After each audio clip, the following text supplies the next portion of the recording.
కొణిదెల పవన్ కళ్యాణ్ అమ్మ కడుపున ఆఖరివాడిగా పుట్టిన అందరికీ మంచి చేయాలి, మేలు జరగాలి అనే విషయంలో ముందువాడుగా ఉంటాడు. తన గురించి కంటే జనం గురించి ఎక్కువగా ఆలోచించే మనస్తత్వం నా తమ్ముడు కళ్యాణ్ బాబుది. ఎవరైనా అధికారంలోకి వచ్చాక ప్రజలకు ఏదైనా చేయాలనుకుంటారు.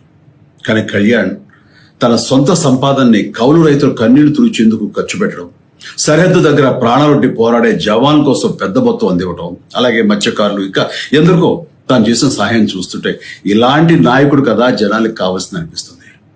ఒక రకంగా చెప్పాలంటే సినిమాలోకి తను బలవంతంగా వచ్చాడు, రాజకీయాల్లో మాత్రం ఇష్టంతోనే వచ్చాడు. ఏ తల్లికైనా తన కొడుకు కష్టపడుతుంటే గుండె తరుక్కుపోతుంది. అలాగే ఏ అన్నకైనా తన తమ్ముడు అనవసరంగా మాటలు పడుతుంటే బాధేస్తుంది. అలా బాధపడుతున్న నా తల్లికి ఈ అన్నయ్యగా ఒక మాట చెప్పాను. నీ కొడుకు ఎంతో మంది తల్లుల కోసం, వాళ్ళ బిడ్డల భవిష్యత్తు కోసం